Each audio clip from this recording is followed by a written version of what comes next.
2024 has been a year of 3 seasons. It started with a 3-month bucket list adventure with my wife and at the time, my 8-month-old daughter. The transition back to the UK summer produced a 4 to 6 month focused stint on improving specific aspects of the business. By the end, my next physical challenge for 2025 gave birth, running a sub 3-hour marathon. Going into 2024, I wanted the chapter to be called the Year of the Fun CEO. So let's see what I learned along the way. I've broken it down into 12 lessons covering business, fitness, and life. So let's kick it off. Lesson number 1, make the easy runs actually easy. I started running in 2023 when I got into Muay Thai.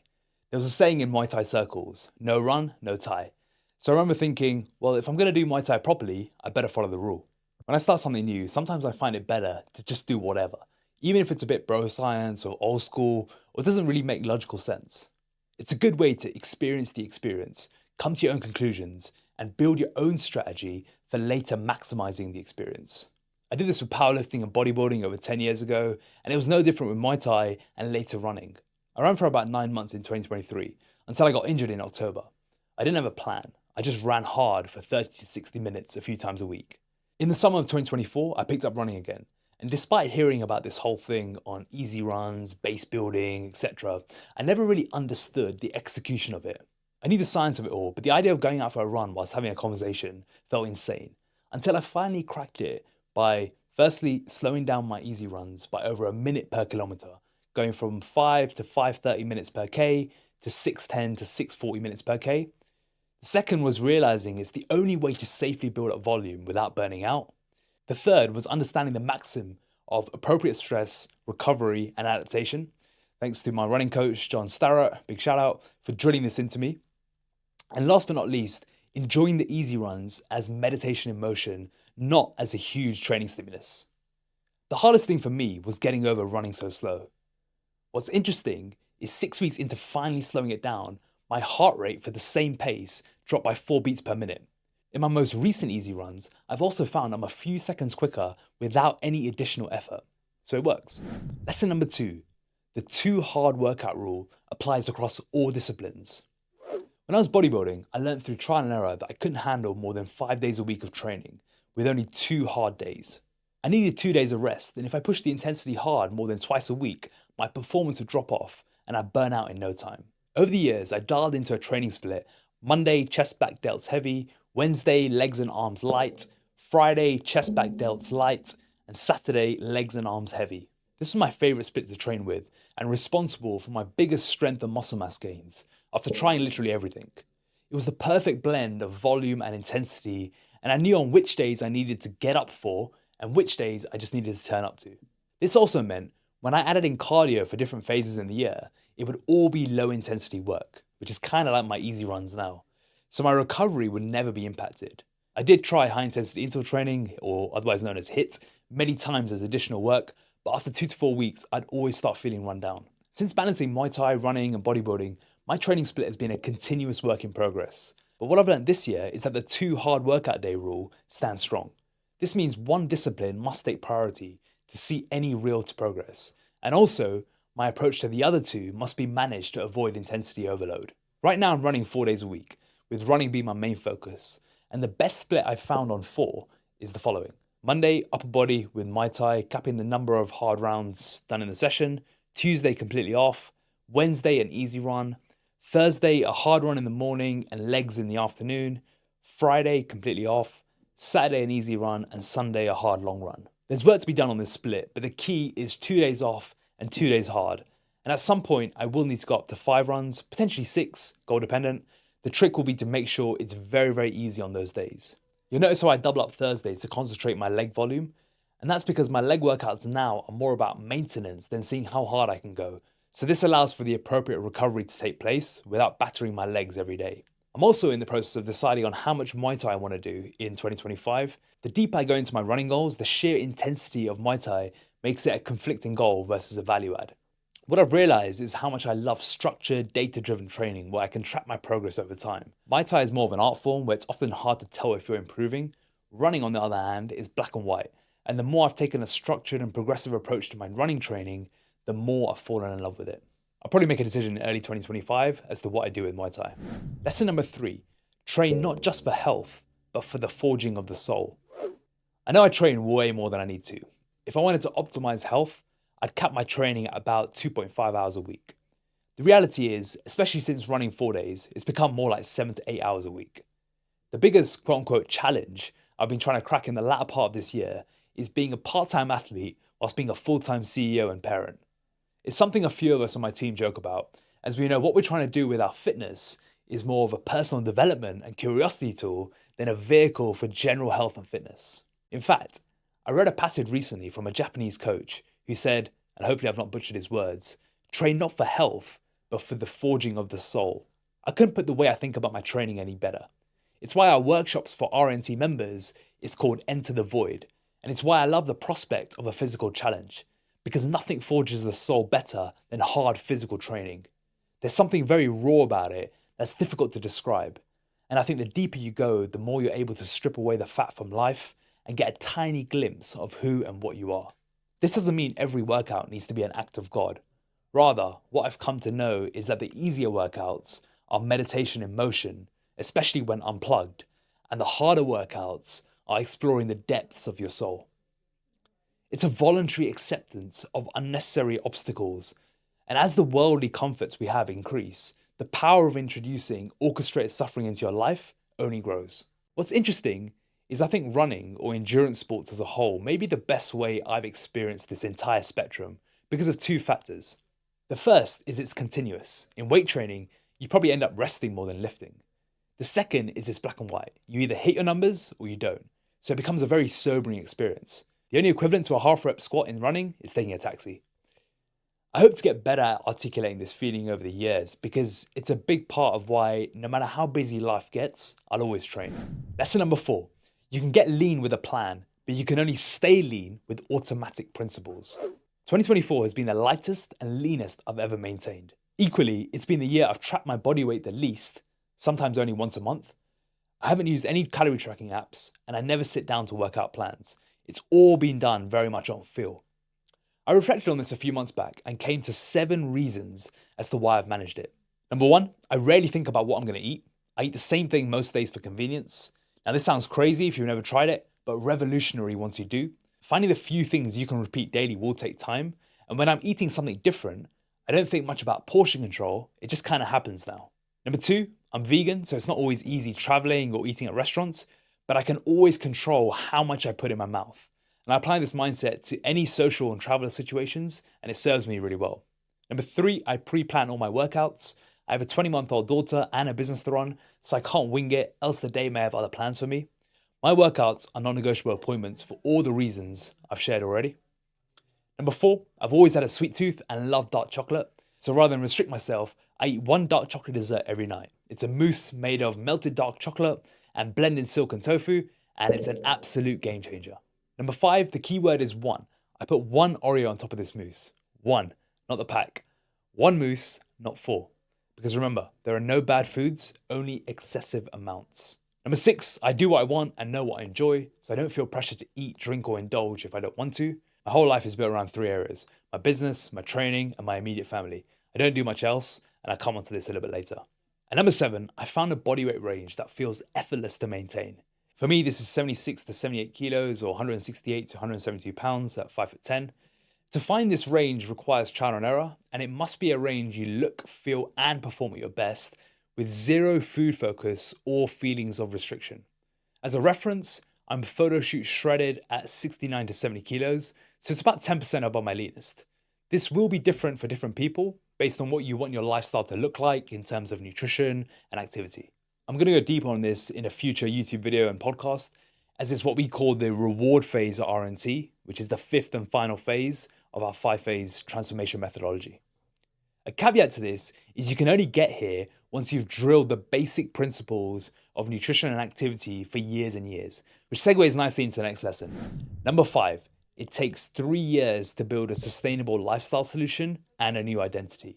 I've known this a while in theory and with a small sample size, but this year we validated it successfully with more and more members simply as a function of time. I've also seen it the other way, when people haven't realized how long it takes to get unstuck by what I'm about to describe. The reality is this: when you create massive physical change, it takes a long time for your psychology to catch up. If you're 100 kilos and you go down to 70 kilos, your brain will still be thinking like a 100 kilo person. It's a 100 kilo brain in a 70 kilo body. And that 30 kilo identity gap takes time to close. And when you don't have the prize or the goal of a photo shoot or a deadline, it's easy to let things slip off. The only way to bridge the gap is to create a new identity. But this isn't easy with decades of bad habits luring you in with a quick dopamine rush. The problem is, one too many of these bad habits creeping back in, and it's a death by 1,000 cuts right back to the starting line.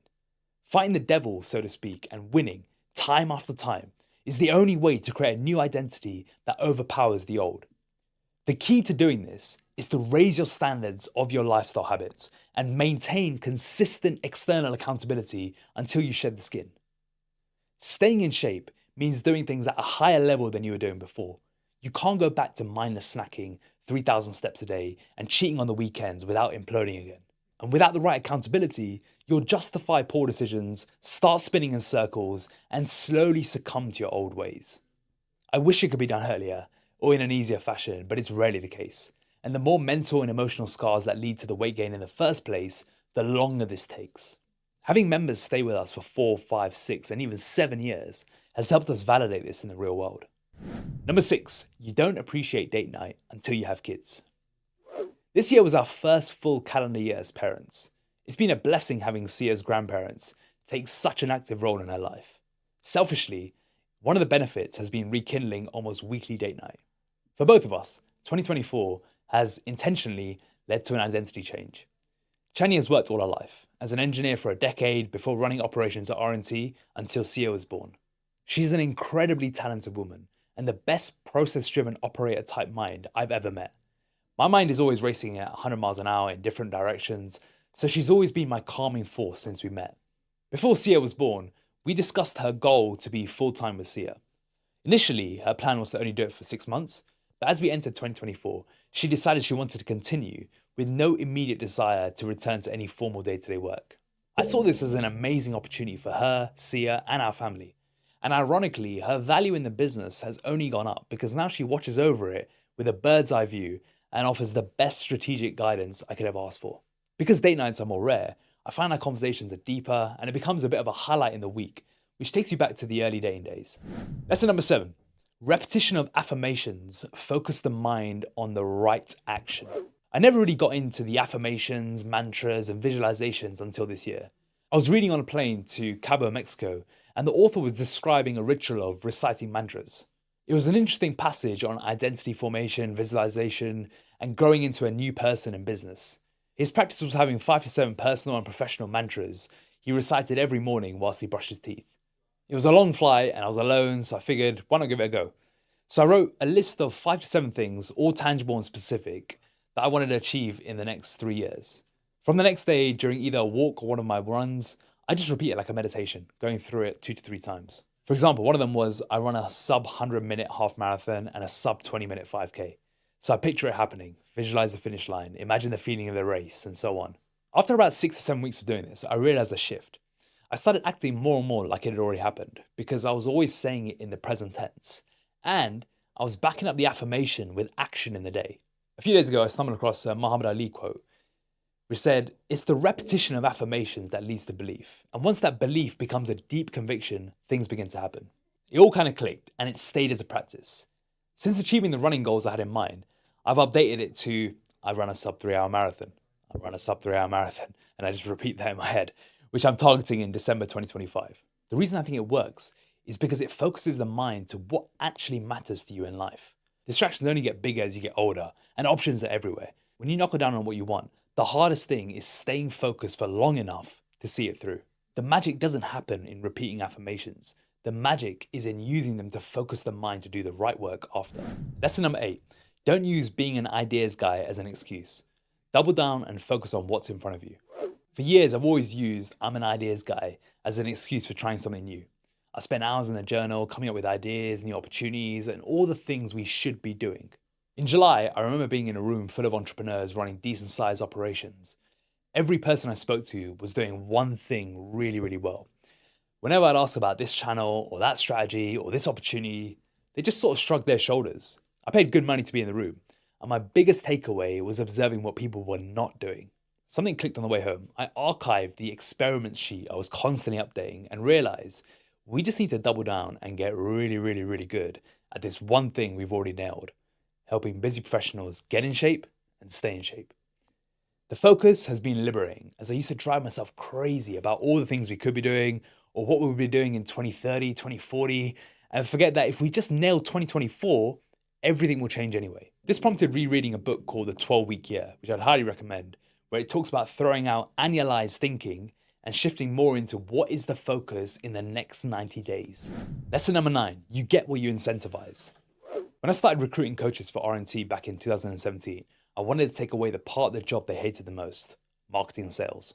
No worry about marketing themselves on social media or up at night worrying about sales or if their business will survive. I've met very few trainers who actually enjoy the boring bits of the business they never sign up for. They just want to perfect their craft and do a great job.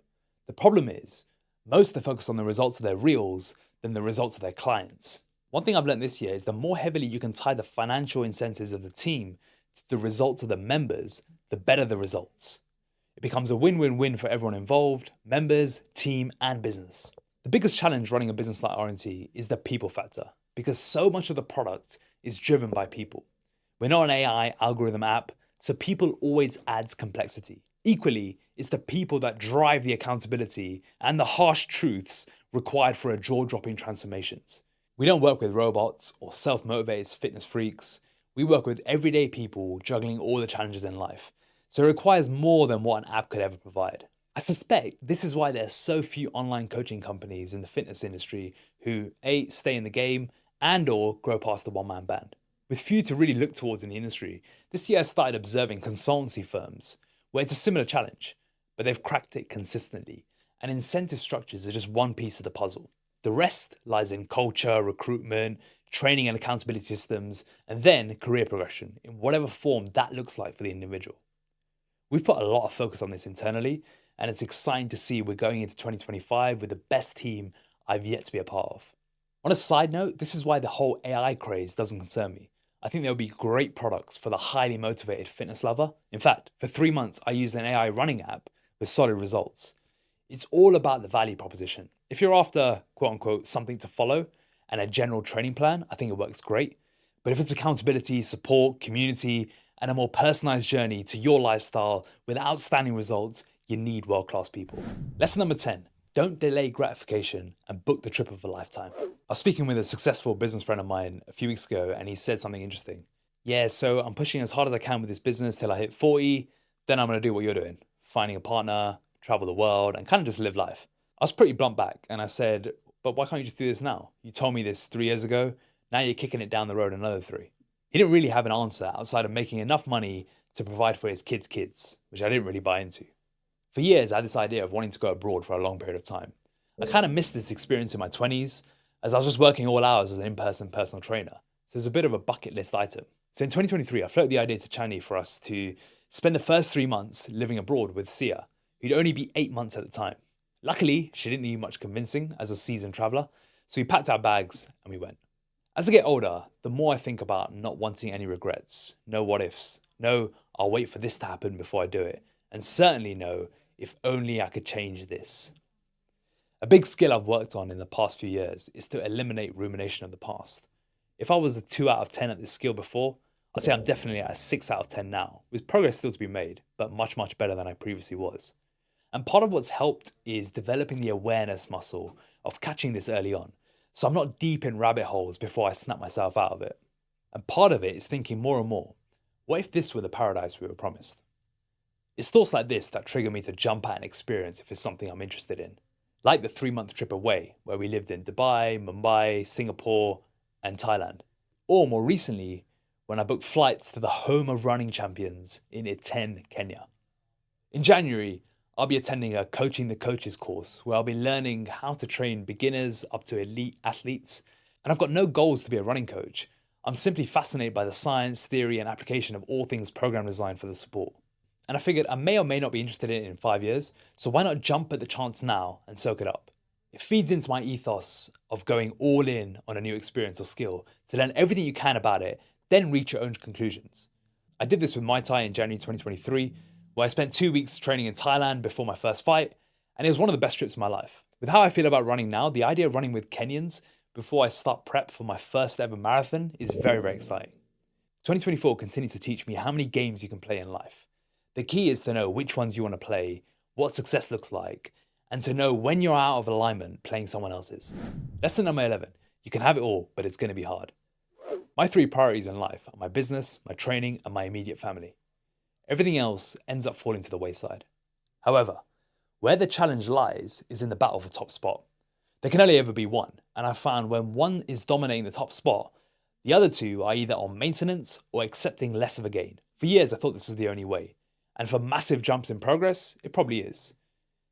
But in the final quarter of 2024, I asked myself what it'd be like to have it all, to try to live each of the 3 to the maximum within the same day at equal importance. With my training volume getting higher, SIA growing faster and faster, and our work at RNT growing in impact, I don't want to miss any of it, or put any on the back burner. So back to the headline question from earlier. Is it possible to be a part-time athlete whilst being a full-time CEO and parent? A few months in, and my conclusion so far is it is possible, but hard. I'll share why in the next lesson, but before I do, let me break down where my thought process is as of now. A focusing question I've enjoyed using is, if I could only work for 2 hours a week, what would I do? I then use variations of this for each of the 3 areas so I can organize better, cut waste, and maximize time spent in each bucket. These buckets are dad, husband time, CEO time, and athlete time. What comes out the other side is precise goals and activities to drive it forward, along with the minimum buckets of time for each. Having buckets like this also allows me to switch identities and switch hats, so I'm not blurring the lines and losing presence in any. I've also found I have to strip each area down to the bare bones, else it becomes too generic.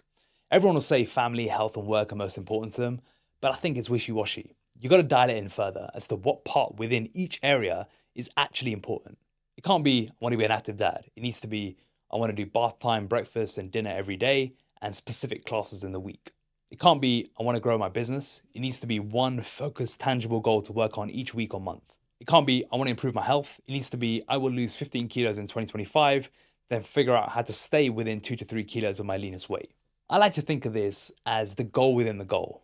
This approach does mean I have to perfect my desires and goals before acting, else the lack of focus will mean nothing will happen. It also comes with an acceptance that anything out of these 3 precise areas will either need to be delegated or left to do its own thing.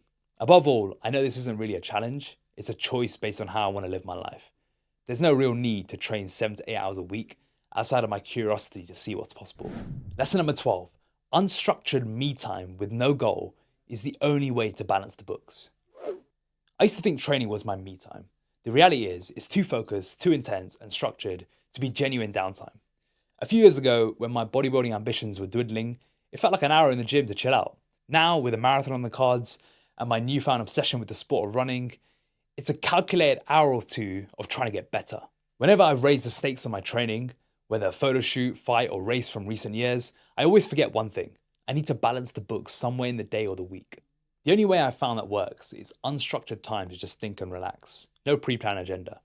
This is usually sitting on my armchair in the early hours with a coffee to either read a book or sit in the journal reflecting or being creative. The key is there's got to be an unstructured block of time with no goals. Anytime I let this practice slip, I start feeling like the walls are closing in. I don't have enough space in the day. This realization sprung on me when I went from running 3 days a week to running 4 days a week. Time doesn't just come out of thin air, so adding another session means usually pulling away from my own time. Balancing the books by being more efficient in my day and moving my sleeping hours forward to get up before SIA has been the only way to do it. So what's next in 2025? As the year draws to a close, I've been thinking more about what I'll call the next chapter of my life in 2025. What keeps ringing in my head is the year of the athlete. Continuing on from my final few lessons, I'm intrigued to know what it feels like to live like a part-time athlete for a prolonged period of time, and to see if I can crack the code for myself. With a trip to Kenya on the cards, a coach in my corner, and an ambitious target to run a sub 3-hour marathon in December 2025, the stage is set. At the same time, I'm excited to see where RNT Fitness is in a year's time and to find out what these terrible twos are all about. So that's a wrap for 2024. Thank you as always for following along and sharing the journey. I'll see you in 2025.